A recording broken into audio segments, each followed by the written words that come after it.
Howdy, guys. Attorney Walter Hnot. Now, at the beginning of this year, and even the prior year to some degree, we were looking at the Social Security 2100 Act as basically some sort of bill, if made into law, that would make, all of the money around, available, necessary to pay for retirement benefits all the way to 2100, right? So we're in 2022. 2100 is a long way off, but to make that whole big trust fund solvent, right? Have enough money in it to go ahead and pay for retirement benefits. That's a good thing. A lot of people pay into it. Is it a sort of quasi Ponzi scheme? Yeah, of course. Is it something people rely on in their golden years after they've paid their life debt to their country to create work product, to give value to the notes, give value to the bonds, give value to the stock market, allow the US to buy all these, military toys? Yeah, that's how it works. We are the farm animals, and at the end of the day, as a result, the government is able to go ahead and assert whatever its role is in the international, economy slash weaponry field slash defense field, whatever. And as a result of that, the big thing here is Bernie Sanders, who's been a big advocate along with some of the other individuals, specifically on the left side.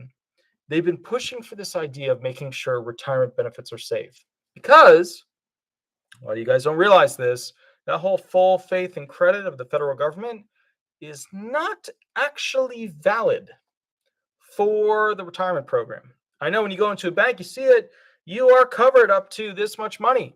If your money gets stolen from this bank, we will cover this much. You are safe, but not for retirement.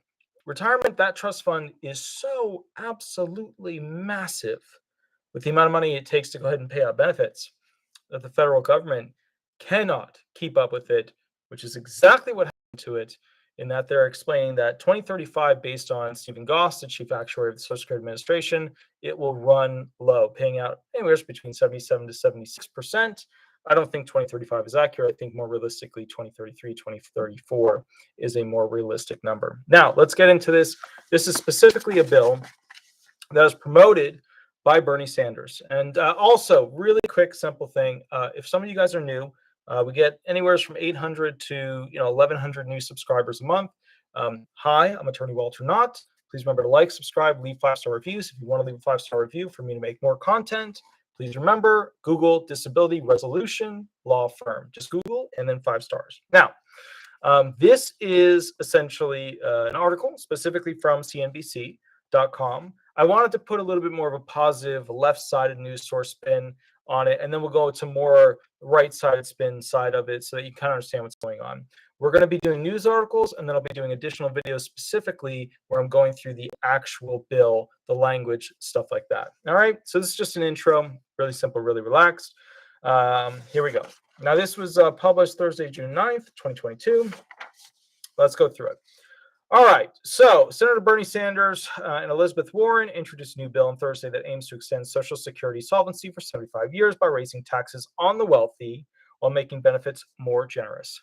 Nothing is new here. Nothing is new here. They've had this bill with a different name in a slightly different form, promoted and pushed, and it didn't go anywhere. Nothing is new. The proposal, called the Social Security Expansion Act, as opposed to the Social Security 2100 Act. I like the Social Security 2100 Act because it's going to be making the thing solvent to 2100. But the new one that Bernie's pushing, and Democrats tend to do this. They'll have a good idea, and then they'll pass the hat. If it doesn't go through with one person, if it doesn't go through with another person, they'll pass the hat and they'll pass the bill around. This is actually a good thing because with these things, when they try to pass a bill, there's all these things that can keep a bill from passing. But the bottom line is, we do need something like this. Okay. All right. The proposal, called the Social Security Expansion Act, would expand benefits for current and new beneficiaries by $200 per month or $2,400 per year, and would make the monthly checks more generous in other ways. Okay.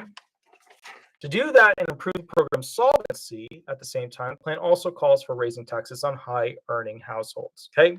Nothing new here. Nothing new here. This has all been pushed before. It was pushed by other Democrats. Nothing new here. So if you're like, this is, oh my God, I can't believe it. There's nothing new here. Okay. Sanders and Warren, who are co-chairs of the Expand Social Security Caucus, were joined by Democrats, including Senator Cory Booker, there's Kirsten in New York, Jeff Merkley, Alex Padilla, Chris Van. They're just mentioning a bunch. Nothing new here. Okay, the people are just getting on the Beanie Baby wagon, right? In 2022, payroll taxes are applied to income up to $147,000, right? So when you pay payroll taxes, a percentage of that money that's paid to the person, and a percentage of the money that a percentage of the money that the company has to pay to the person is taxed, and then the person who's receiving the money is also taxed. It's split. The person pays half, the company pays half. Okay, up to $147,000 of earned income. That's the whole idea here, right? So you would pay this tax up to $147,000 in income. The bill calls for lifting that cap and applying the Social Security payroll tax to all income of more than $250,000. Okay, so once again, the bill calls for lifting the cap, so no more. It's not going to stop. We're not going to, just stop taxing people after $147,000. The bill calls for lifting the cap and applying the Social Security payroll tax to all income of more than $250,000. Now, will this essentially piss off a lot of wealthy people? Yes, it will.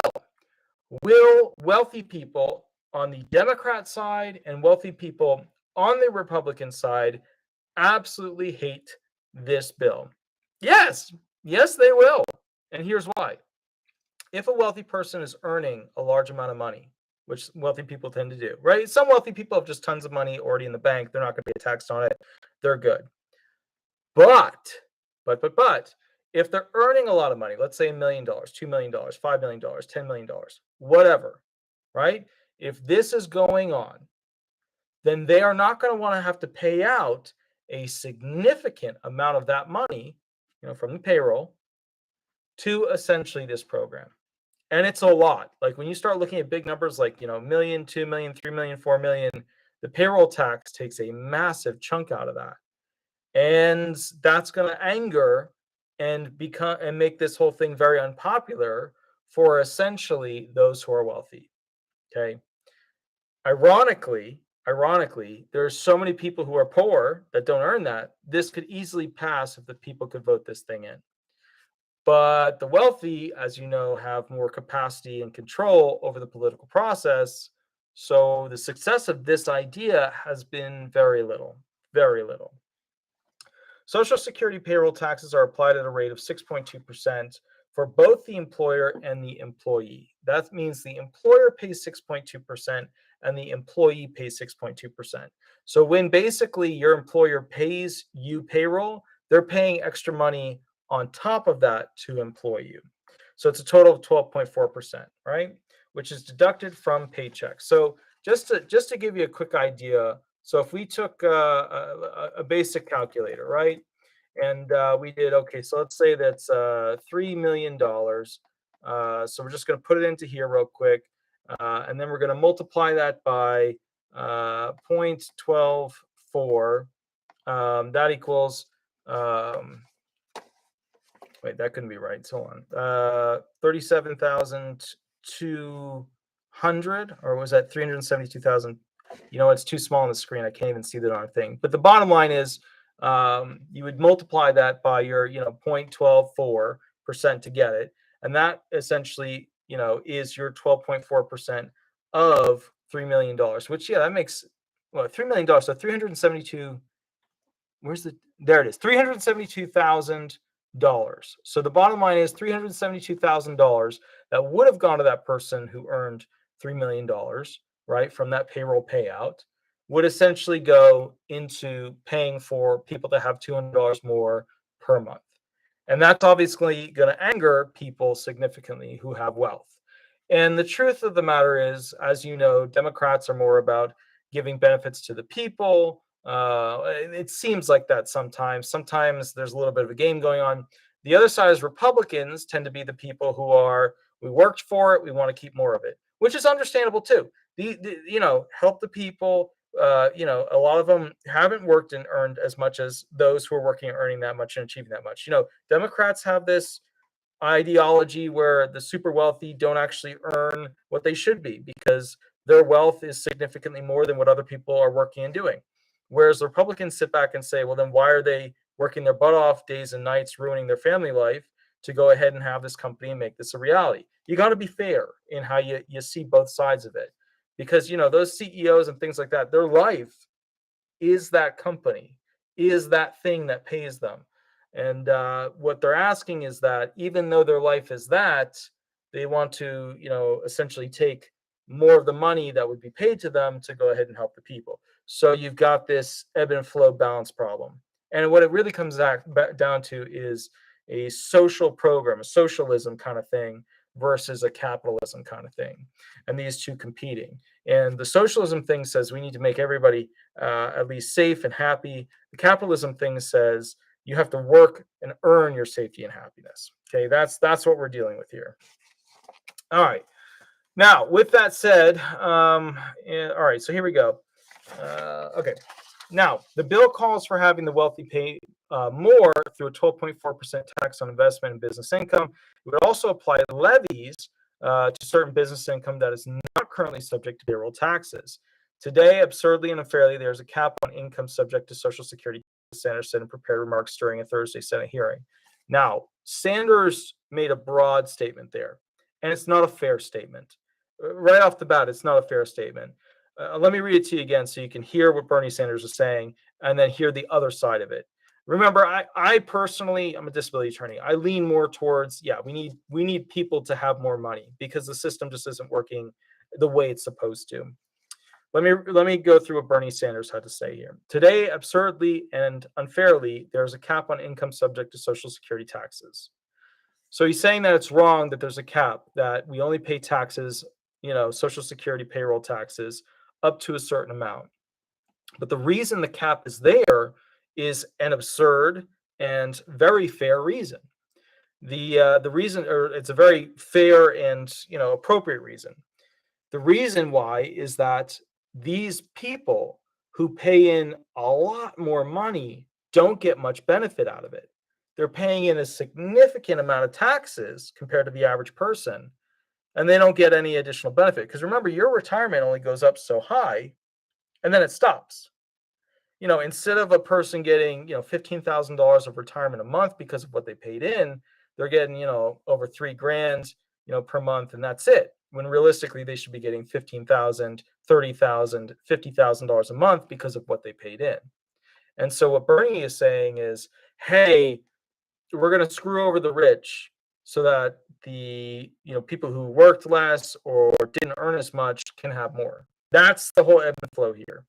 And what he's saying is, which is unfair, he shouldn't have used the word absurdly and unfairly, because the whole reason it exists, why it is appropriate and fair, is that those who pay in a lot are not getting equal treatment in return. That's the reality. So that statement on his behalf is leaning extreme left because it's not appropriate, because he knows why the cap is there. It's to protect basically those individuals who pay in a significant amount, being able to keep more of that amount to themselves because they've already paid in so much, because they don't get a further benefit, right? The rich aren't getting a lot of retirement back. If some of you are thinking, oh, the rich get all this retirement money back, they don't. They pay in a heck of a lot, but they don't get much out of it. That's like that whole lie about like the rich don't pay any taxes. The rich pay more taxes than most people. And the sad thing is, it's one of those things where people don't realize that's actually how it works. But they do that, and there's that step tax rate as a result of the wealthy having a lot more money.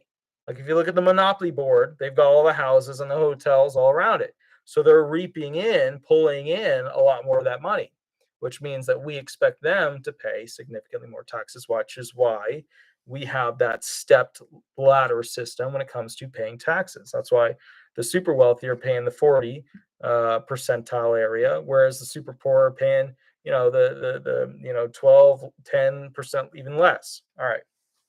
Currently, a worker earning $147,000 pays 6.2% of their income to Social Security payroll taxes.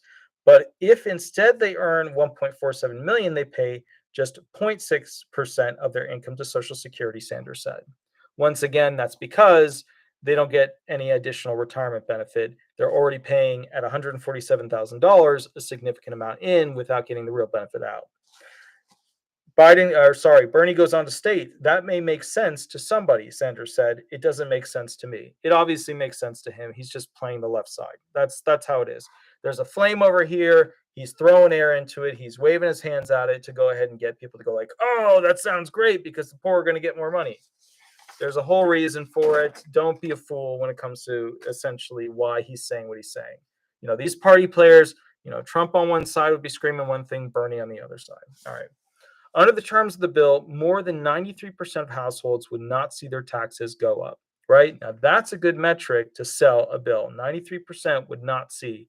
But that also shows you how many people are essentially under the 174, percentage point there. All right. At the same time, it would extend the program solvency past 2096. That's a good selling point.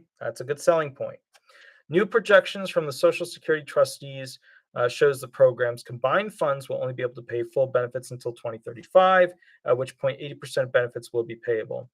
Look, last year it was like 77%. Now they're bumped up to 2035. But frankly, with mass inflation and what's happening with the dollar on an international scale, it would be unreasonable to expect these numbers to stay and increase in the positive. They're actually probably going to get worse. Gosh, Mac, thank you so much. Very cool, very cool, very cool. $5 donation. I really appreciate it. I love that movie. Excellent. So raising taxes on the wealthy in order to shore up the program is popular among voters, obviously, because most voters aren't wealthy. According to a survey released this week by the University of Maryland's Program for Public Consultation. Now, the proposal also calls for boosting benefits in several ways. It would, for example, increase minimum benefits to 125% of the poverty line, good sale point, and index them. Now, I want to talk about the first thing. One of the big problems when it comes to people receiving retirement benefits, and remember, this is retirement, it's not disability. This is not Title II, Title 16 disability. This is retirement, okay? Not SSDI, not SSI, only retirement. What they're trying to say here is they're trying to increase the bare minimum that a retired person has. That way, they don't have to rely so much on essentially taking from the SSI taxes. Now, this is a trick here because the Democrats are heavily relying, because of immigration, a lot of new immigrants coming in, on SSI benefits. And this will give them more SSI benefits because the retired people won't have to have a hybrid program if they're making less than that 841 with their retirement, where SSI would then jump in and give them a bit more. So the thing is, this is actually a smart political move because it allows the Democrats to get more immigrants to come in, vote for them, which is, look, it's a valid way to get more votes. And then on top of that, or you could say invalid, but it's certainly become a valid way to do it. And then essentially, if they have less people going to the SSI, hybrid program that are on retirement and not getting enough, then all of a sudden what you've done is you've opened up more opportunity for those SSI taxes paid in to be used for more immigrants. It's very smart on the Democrat side. With that said, that means that the retired people will be pulling from their retirement trust fund and not getting a hybrid of retirement and SSI benefits to get over a certain line, which means that those retired people are not going to be relying on any SSI benefits. And it's actually good for the retired too, because then they don't have all those income restrictions, which is really, really, really, really, really good. Korea and Kid, Vermont maple syrup is better than Maine maple syrup. Fight me. Best wishes on your farm. This may be true. Here's the thing. So I was in college. There was a girl, and I went to Vermont on a drive. I was at one of those fancy all-girls schools, having a fun time. And we went for a drive to Vermont at her parents' cabin. And the Vermont maple syrup was incredible there. Probably better than Maine, but nothing touches the Maine blueberries. Nothing touches those little wild, tiny blueberries. All right. So with that said, what's funny is that most of my adventures in life that I should probably not have gone on involve women. So I gotta be careful of that. I've noticed that happens. But anyways, but cool syrup stories come from it. All right, away from that. Now, with that said, it would, for example, increase the minimum benefits to 125% of the poverty line and index them. That would amount to about $17,000 for a single worker who has worked for their entire career, according to the proposal. It also aims to make annual cost of living adjustments more generous by changing the measurement by which they are calculated to the consumer price index for the elderly. Now, I know what you get, which is a CPI-E. We've talked about this before. This is nothing new. The CPI-W is what we use, right? Urban workers, which makes no sense because that's what we use to calculate our cost of living adjustment, which is the calculations for that throughout the years. Astonishing, astounding, astronomically fraudulent, horrific. They have changed how we do the cost of living adjustment throughout the years so that you guys consistently get less. I'm going to do a bigger video on that, but I'm literally beat. I've been shoveling essentially from 5 p.m. until 8:30 p.m. I was shoveling dirt into a bucket to re-level the stalls for the horses. So I don't know if you can tell, but my hands are all now blistered out. So I don't have poison ivy as much anymore, but now I have blisters on my hands from basically touching the shovel and such. Constantly digging. It's not pleasant. I don't have a front loader up here like I do in Florida. All right, so the bottom line is this. They want to change from the CPI-W index, urban earners, what urban earners likely use as products and how they calculate cost of living adjustment, to the CPI-E index, how the elderly use funds, consume products, etc. Would it not make sense that the COLA would be based on how the elderly, spend money when its purpose is mainly for retirement benefits? Yeah, that would make sense. But does the Social Security Administration, by and through other agencies in the White House, usually find a way to reduce what people are going to receive through the cost of living adjustment so that the government has to pay less Social Security benefits to the American people? Yeah, sure. Yeah, absolutely. Absolutely, without a doubt. You know how we know that? Nonprofits. Nonprofits came out and showed us that about 40% of the buying power of a person from 2000 to the current date, 40% of a retired person, a disabled person, SSDI, SSI, 40% was lost. So from 2000 to the current date, you've lost 40% of your buying power. That's not a bueno, right? The legislation would also restore benefits for students up to age 22 if they are attending college or vocational schools, or the children of disabled or deceased workers. That would reverse the 1983 policy that eliminated benefits for those people. Good decision. Look, putting more money in the hands of those people who are Americans, that are getting educated, that are essentially attending vocational schools, that's not a bad thing. That's not a bad thing. Look, giving people a better. I went through the old system, undergraduate, master's, doctorate, and then some postdoctorate stuff, right? $500,000 in student loans. 9 years of owning a law firm. I'm down to 340, it's a little less than that, $1,000 still left in student loans. We don't want a single person to ever go through that. The system is broken. The government needs to get involved with student loans so that, we can give it to people who normally couldn't get it. No, the government wanted the cash cow to send out a lot of money to kids and then make them spend the rest of their life paying it back. That's what we got. We don't want that. The Republicans, they always sit back and they're like, you took out a loan, pay it back. Didn't you realize what you were doing? Yeah, getting educated. But the education should never cost that much to begin with. The teachers weren't paid that much, but the executives, the owners of the schools got paid a lot of money consistently. And that's where the problem is. Education should not be a profit platform. And it's a mega, mega cash cow. So I don't want future generations to be in the situation I'm in where I'm going to be 60 years old and finally pay off that debt. I don't want that. I think that's BS. If you want that, then you're a fucking idiot.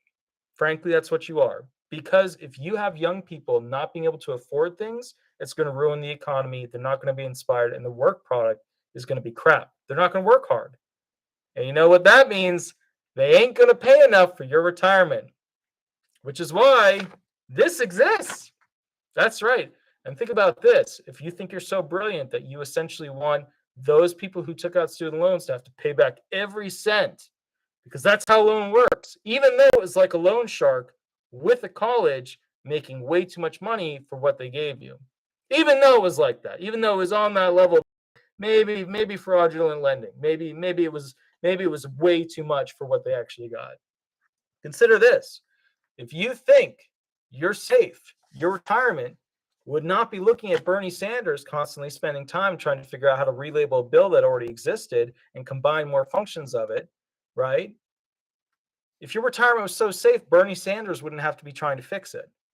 If your retirement was so safe, then the younger generation that's not retired wouldn't be thinking about more how do they get rid of student loans than how do they give you guys more money for retirement, right? Right? Starting to realize your retirement benefits are actually in danger because there's more young voters now that are basically going forward and saying, let's get rid of student loans, not so worried about retirement for the retired who are already retired. You should be a little worried because you didn't think of that. All right. The legislation would also restore benefit. All right, so the effects of the plan has been analyzed by the Office of Chief Actuary at the Social Security Administration. Yeah, because it's a copy paste from the prior bills that they've already had. We estimate that enactment of these provisions would extend the ability of the OASDI, Old Age Survivors and Disability Program, insurance program to pay scheduled benefits in full and on time throughout the 75-year projection period, right? Taking it to 2100. Said Stephen Goss, Chief Actuary at the Social Security Administration, in a statement. The new proposal has the backing of advocacy groups. I'm not going through all the advocacy groups. It's just a flag banner thing where we have to listen to 15 people tell us about why they think it's brilliant. Romney pushed through this idea of the Trust Act, which would create bipartisan committees that would work to identify potential ways to shore up ailing federal programs, including the Social Security, Medicare, and highway trust funds. It's just more quotes. I hate, guys, don't get me wrong. When I read these articles, they just throw that in to make the article like, twice as big as it actually is. What they need in these articles, especially at CNBC, which is why I tend to go towards Forbes, what they need in these articles is essentially more facts, specifics, more this is this argument, this is that argument. If we could go back to that news style, it would be so much better for me because I could read the article and then add on information to it as opposed to constantly reading something and then just having to show you or give you the other side. That would be, for me, that would be way better because then I could focus more on the specifics and the facts from the bill. But anyways, this is essentially the exact same thing that they were promoting, which was the Social Security 2100 Act. And they're playing hot potato with this bill and just relabeling it. Are you going to, at some point, see an increase in benefits for retirement? I don't think so right now, not for the next 6 months, even though Blind to Billionaire says, around the corner, or, wow, this just happened. I know that. And somehow he has 300 and something thousand subscribers. God bless his heart. Here's the thing. I need you to understand something that's incredibly important.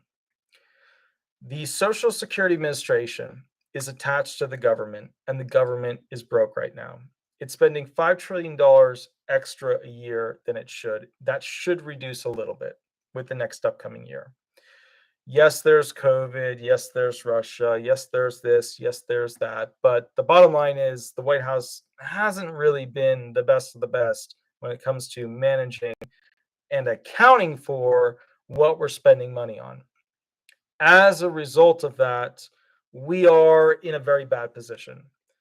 We are, as you know, facing loss of international trade currency use with the US dollar, meaning that China's currency could go ahead and take over for things like places like Africa, places like Russia, places like the Middle East, places like India, which is leaning more for China, which is not good.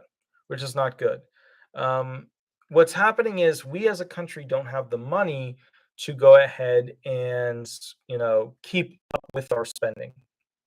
We have passed the point where our interest payments are now unlikely to be met at the current and continuous spending level. So the only fix is to give you guys less, tax people more, and decrease spending on other things that don't involve people. So like decrease war spending, decrease benefits to people, and increase taxes. That's it. That's all they have. That's it. There's no magic money tree. There's no magic piggy out there, a piggy bank that'll save it. That's it. So yeah, Russia's got 17% inflation, which is way too low of a number. America realistically has inflation somewhere around 18 to 19%. If you take all the metrics for those things that count, right, from transportation to furniture to food to whatever, you actually end up with somewhere between the 18 to 19 to 20% increase, as opposed to this whole like 8.3 that they're projecting with the COLA.